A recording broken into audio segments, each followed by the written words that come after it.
श्री राम, जय श्री राम, जय श्री राम, जय श्री राम, जय श्री राम, जय श्री राम।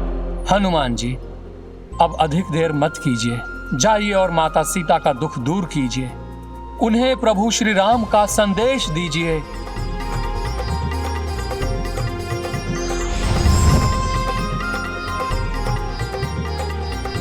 जय श्री राम।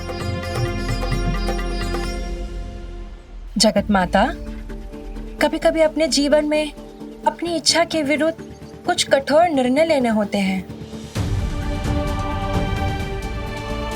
आप किस निर्णय के बारे में बात कर रही हैं माता? हे जगत माता, मैं रावण महाराज को भली भांति जानती हूँ। समस्त ब्रह्मांड में उनसे ज्यादा शक्तिशाली और कोई नहीं है। उनसे कभी कोई जीत नहीं पाया। इसलिए एक शुभचिंतक की भांति मेरा यह सुझाव है कि आप महाराज रावण को स्वीकार कर ले, अपने हट को त्याग दे और महाराज रावण से विवाह कर ले।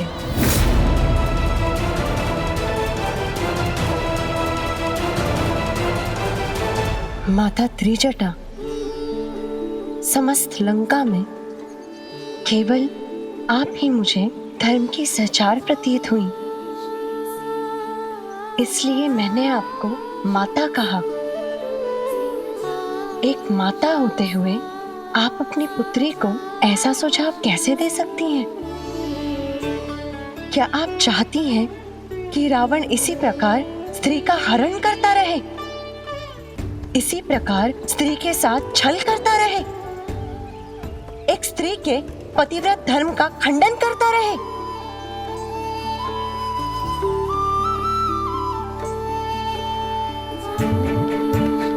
माता, मैं जानती हूँ कि आप रावण के आदेश के अधीन हैं, किंतु उसके अधर्म में सहयोग करके जन्मों जन्मांतर तक अधर्म की दासी क्यों बनना चाहती हैं आप? मुझे क्षमा कर दो पुत्री।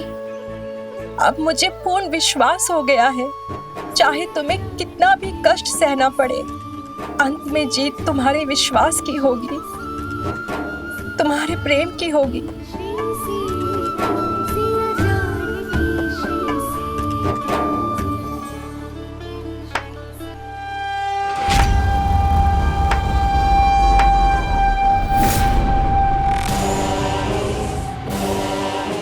रावण की दासी और रावण की ही हार की कामना? महाराज, नहीं नहीं नहीं, इसमें तुम्हारा कोई दोष नहीं है। यही तो गुण है सीता के। ये किसी का भी हृदय मोह लेती है। मैं भी तो अपना हृदय इसी को हार बैठा हूं। जानती हो सीता, तुम अपना मुख क्यों फेर रही हो? क्योंकि तुम्हें भय है कि तुम भी कहीं रावण की विद्वता, मेरी शक्ति, मेरे पराक्रम से कहीं मोहित ना हो बैठो। रावण, तुम्हारे अहंकार में भी निराशा है, भय छुपा है। तुम्हारा भय तुम अपने अहंकार में छुपाना चाहते हो। यदि तुम सच में इससे मुक्ति पाना चाहते हो तो जाओ और प्रभु श्री राम के चरणों में गिरकर उनसे क्षमा मांगो। सीता, यदि तुम्हारी यही इच्छा है तो एक बार उस वनवासी राम से भेंट करने अवश्य जाऊंगा मैं, किंतु तुमसे विवाह करने के पश्चात पुनः बताने की आवश्यकता तो नहीं है ना कि केवल 1 मास का समय शेष है तुम्हारे पास। अब देखना यह है कि 1 मास तक वो वनवासी राम जीवित रह पाता भी है या नहीं। रावण, तुम्हारे अहंकार के कारण जो तुम नहीं देख पा रहे हो वो मैं देख पा रही हूं। मुझे स्पष्ट दिख रहा है कि प्रभु श्री राम शीघ्र ही तुम्हारे अधर्म, तुम्हारा अहंकार और इस लंका का सर्वनाश कर देंगे। रावण का सर्वनाश? सीता, अब तो मुझे ये सुनिश्चित करना ही होगा कि मेरी लंका में अब कोई प्रवेश कर ही ना सके।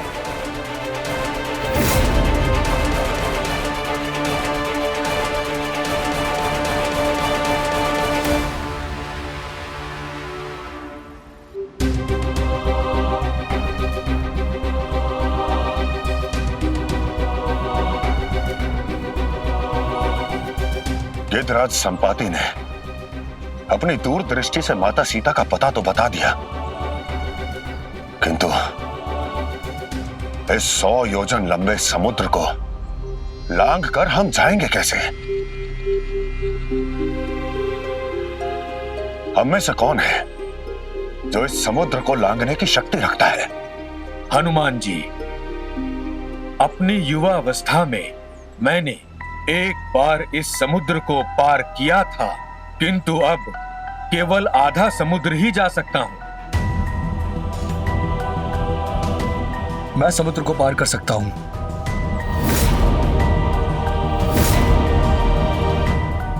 किंतु एक बार लंका पहुंचकर मैं वहां से जीवित वापस नहीं लौट सकता। तुम बाली के पुत्र हो और लंका में तुमसे अधिक शक्तिशाली कौन हो सकता है जो तुम्हारा मार्ग रोक सके? बाल्यकाल में मैं और रावण का पुत्र अक्षय कुमार दोनों एक ही गुरुकुल में पढ़ते थे। तब मैं उस असुर कुमार को अकारण ही दंड दिया करता था। इस बात से गुरुदेव ने क्रोधित होकर मुझे श्राप दे दिया कि यदि अक्षय कुमार ने मुझे एक मुष्टि का प्रहार भी किया तो मेरे प्राण चले जाएंगे।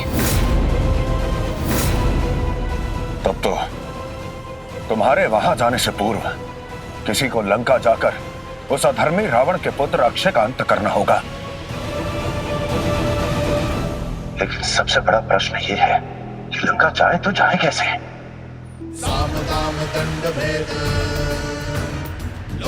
हे समुद्र की रक्षिका सिंहिका, प्रकट हो। हे लंका के सभी द्वारों की रक्षिका लंकिनी, प्रकट हो।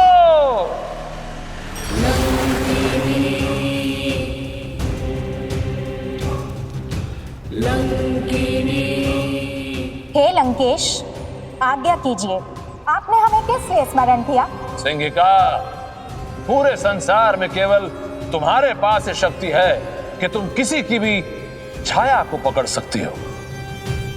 मैं चाहता हूं यदि कोई आकाश मार्ग से लंका की ओर आने का दुस्साहस करे तो तुम उसकी छाया को पकड़कर वहीं उसका अंत कर दो। मैं तो इसी क्षण की प्रतीक्षा कर रही थी। आप निश्चिंत रहिए लंकेश, आकाश मार्ग से कोई भी लंका में प्रवेश नहीं कर सकता।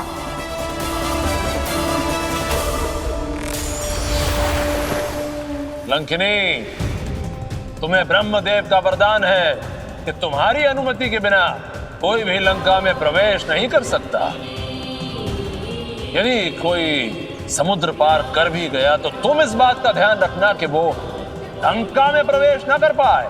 असुराज, लंका में चोरी छुपे प्रवेश करने वाले ऐसे लोग ही तो मेरा भोजन है। फिर भी यदि किसी ने ऐसा दुस्साहस किया तो मैं उसका भक्षण कर जाऊंगी।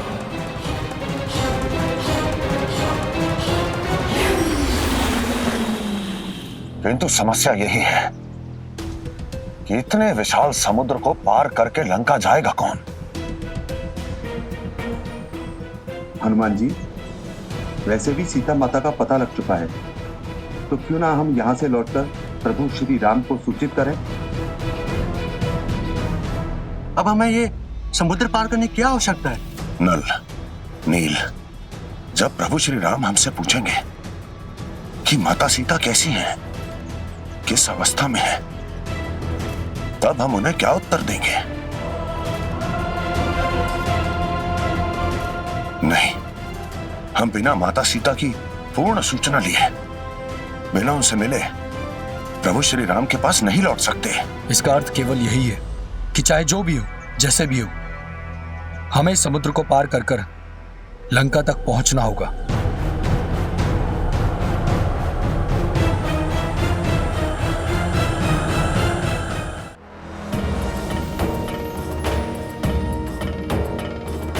जय श्री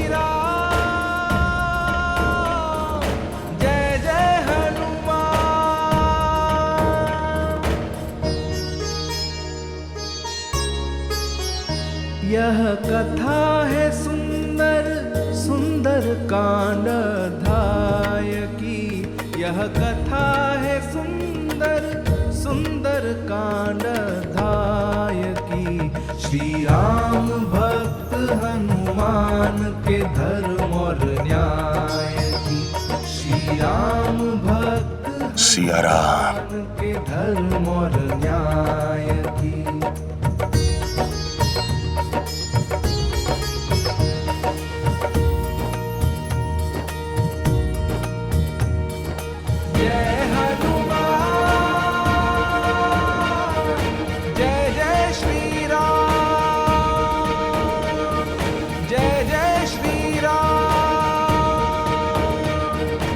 देव माता सुरसा प्रकट हो। कब तक देवों के श्राप के कारण स्वयं को समुद्र में छुपाती रहोगी? प्रकट हो, प्रकट हो।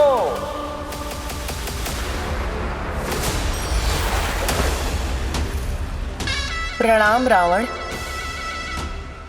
अपनी एक भूल के कारण तुम्हारा एक कार्य करने के लिए विवश हो गई हूं मैं। बताओ रावण, तुमने मेरा स्मरण किस लिए किया है? तुम्हें तो असुर जैसा शक्तिशाली पुत्र चाहिए था ना? वो मेरी एक भूल थी, एक क्षण का भाव था जिसके कारण देवों ने मुझे श्राप दिया, और उसी के कारण मैं तुम्हारा एक कार्य करने के लिए विवश हो गई हूँ। इसीलिए शीघ्र आज्ञा करो और मुझे मेरे इस असुरी जीवन से मुक्त करो। यदि मेरा कोई शत्रु लंका आने के लिए समुद्र की सीमा पर प्रवेश भी करे तो उसका भक्षण करना होगा तुम्हें।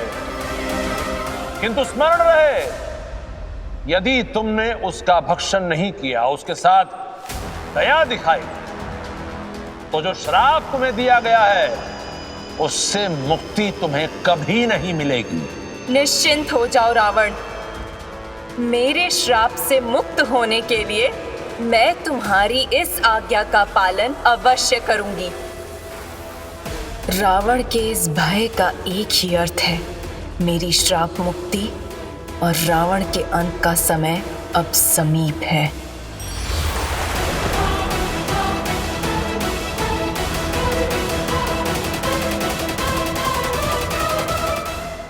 जब राम नाम अंकित ये पात्र इस 100 योजन लंबे समुद्र को पार कर इस पार आ सकता है, तो हम तो प्रभु श्री राम के भक्त हैं। हम उस पार क्यों नहीं जा सकते?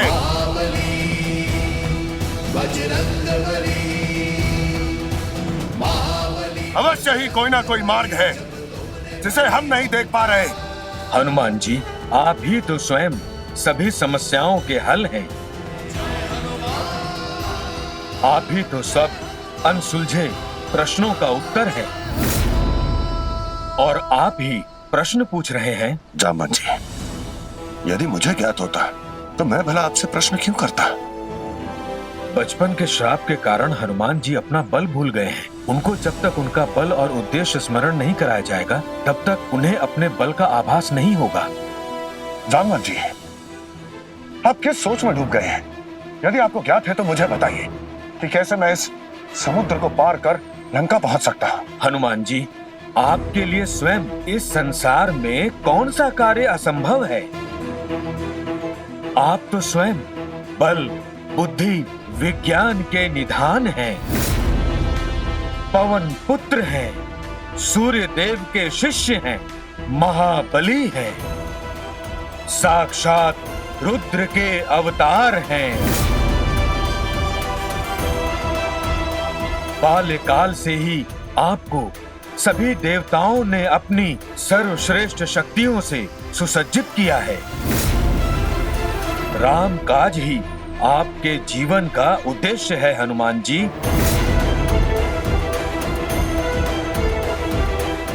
भला ऐसी कौन सी बाधा है जो आपको राम काज करने से रोक सकती है? जामवंत जी, ये आप क्या कह रहे हैं? जामवंत जी, यदि मुझ में ऐसी शक्तियां हैं तो मुझे उनका भान क्यों नहीं हो रहा? आप एक श्राप के कारण अपनी समस्त शक्तियां, बल भूल गए हैं। आपके स्मरण करने से वो सभी दिव्य शक्तियां स्मरण हो जाएंगी। इसीलिए स्मरण कीजिए, हे राम भक्त, स्मरण कीजिए। जामन जी, आपके स्मरण कराने से मुझे अपनी शक्तियों का कुछ कुछ आभास तो हो रहा है, किंतु मुझे यह समझ नहीं आ रहा कि ऐसा क्या हुआ कि मैं अपनी समस्त शक्तियां भूल गया और मुझे श्राप क्यों मिला। हनुमान जी, ये श्राप आपको इसलिए मिला क्योंकि आपके बाल्यकाल में आप अपनी माता अंजना की एक नहीं सुना करते थे। स्मरण कीजिए, अपनी बाल लीला को स्मरण कीजिए हनुमान जी।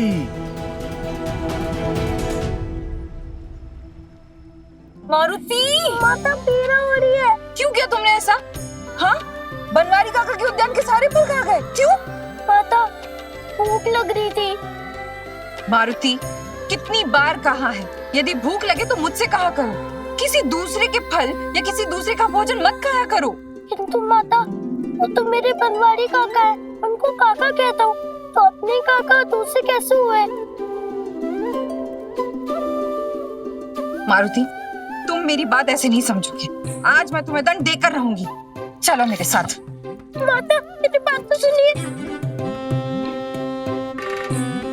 माता, ये क्या कर रही हैं आप?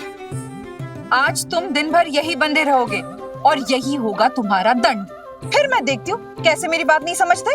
माता, मैं आपकी सारी बात मानूंगा और दिन भर यही बंधे रहूंगा, किंतु कुछ खाने को हो तो दे दो ना, बहुत तीव्र भूख लगी है। अच्छा, जैसे मैं हर दिन तुम्हारी ये उद्दंडता सहन करती रहती हूँ ना, वैसे ही तुम्हें भी अपनी भूख सहन करनी होगी।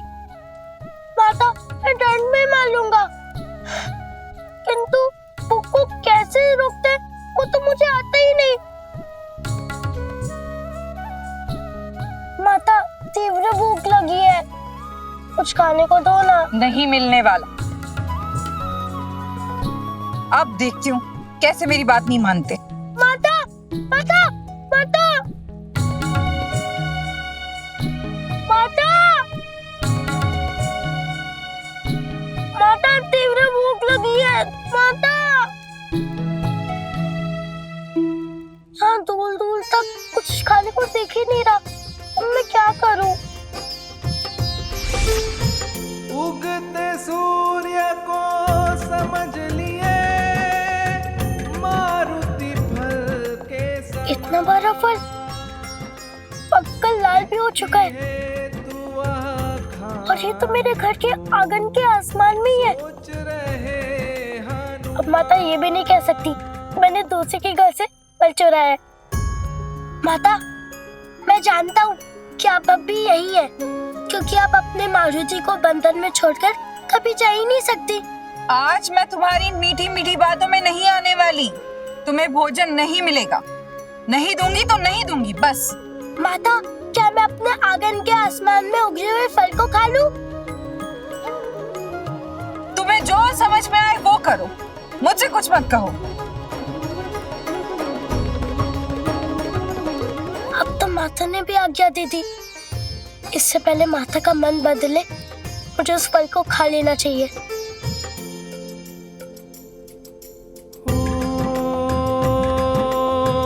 मारुति की मनशक्ति भोली, लालायित करे सूर्य की लाली, लीलाद्भुत तेरो हनुमान, बाल रूप मारुति बलवान।